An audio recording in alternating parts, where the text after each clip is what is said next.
sinto amor quando a saudade aperta.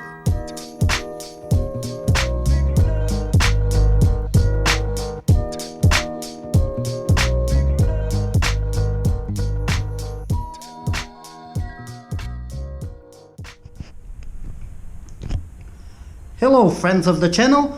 In today's Ball Python Morphs I am going to analyze the Cinnamon Pastel Morph. The Cinnamon Ball Python came from West Africa in 1999 and it was proven as a codominant morph in 2002 by Greg Graziani. So this is my female single morph Cinnamon, and she is called she was called Cinnamon Pastel, but the name Pastel fell off the initial name because once they bred the Cinnamon Pastel to a pastel, it gave a different pattern and color ball python, so they called it the pewter. And as we can see, the Cinnamon name comes from the earth tone colors that she has. She is darker than a pastel. She has more or less the same pattern, the alien heads, but the color is much darker. We can see some the blushing on the top here on her the ridge on her back, and this brownish, almost golden. Hey, where are you going? This golden here on the sides on the alien head. So pretty much the pastel name fell off the Cinnamon name, but I still refer to. So this is a codominant morph. That means that this one here has one copy of the Cinnamon morph. If she had two copies, if she was homozygous for the Cinnamon, she would be not a black snake or a very dark brown snake. No alien heads, and you can look it up. It's a very dark brownish, almost black snake. But today I'm going to talk about the single morph Cinnamon Pastel. She, as I just said, is a dark morph with earth tone colors, and these colors sometimes depends on the light. Sorry guys, today it's cloudy outside and I don't have the best light here, but sometimes depending on the angle at which we look at the snake, she has this iridescency on her. She has the iridescence tones on her, so I think that's pretty cool. This is my favorite ball python at the moment. She's my female and she's weighing 2,200 grams, around that. She's really cool. She is very well behaved usually. Now I woke her up and she's a bit restless. She's a bit moving a lot too much. I want her to hold still. But what I want to say is she has the alien heads. As we can see, the alien heads sometimes they fuse together. And also here at the pattern at the neck, it seems quite characteristic that some of the alien heads fuse together into the other alien heads.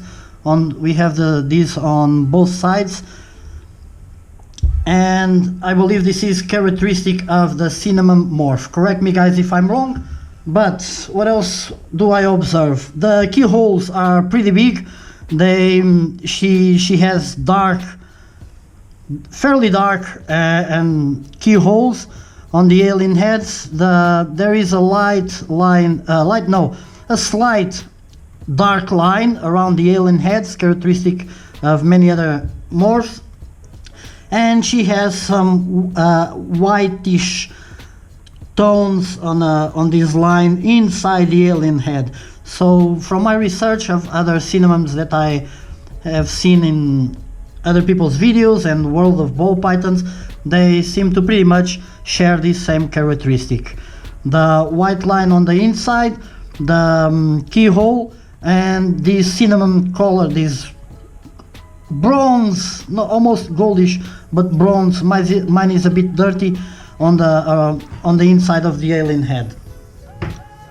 Regarding her eyes, she has very dark eyes, almost black eyes. I can see this stripe here on the eye stripe. It's also carrying the cinnamon tones. Also on the nose, very dark nose on the heat pits, and the head is fairly homogeneous dark tone on the head. No apparent head stamp. And another thing that I noticed, it's on the back she has some dots that could make more of a line if they were connected. Maybe in terms of polymorphism, some exemplars, some other ball pythons will have more of these line, a bit more connected. And let me see if I can show you. Come on, move. She has a whole bunch of spots, and towards the tail it starts to form a line, which is pretty cool, very pretty, and I like it that she has these lines. So this also seems to be characteristic of the cinnamons, to have an interrupted line on their back. So I've talked about the blushing. It's not as light as the pastel, for example, but I can see the blushings in here. And the flaming, she has the characteristic flaming coming onto the alien heads, the white coming from the belly and then merging with the bronze tones on the alien heads. Regarding the belly pattern, I don't see much of a belly pattern. It's fairly white, as you guys can observe. It's a bit dirty. It's not pure whitish. There's a bit of maybe as she's been growing old, this has been popping out, this dirtiness on the pattern, but it's a fair clear belly with some dark spots on the side here. So this is what I believe to be a fairly good example of a cinnamon. She's not a pure breed. If I'm in Moscow, she came from Germany, from the Ham show, or from Houten show in the Netherlands. That means she came from the United States. Many generations ago, her ancestors came, or one of her ancestors came from West Africa. But still, it's a very powerful morph. When you breed the cinnamon to other morphs, these dark colors and the strength of the alien heads seems to always come through.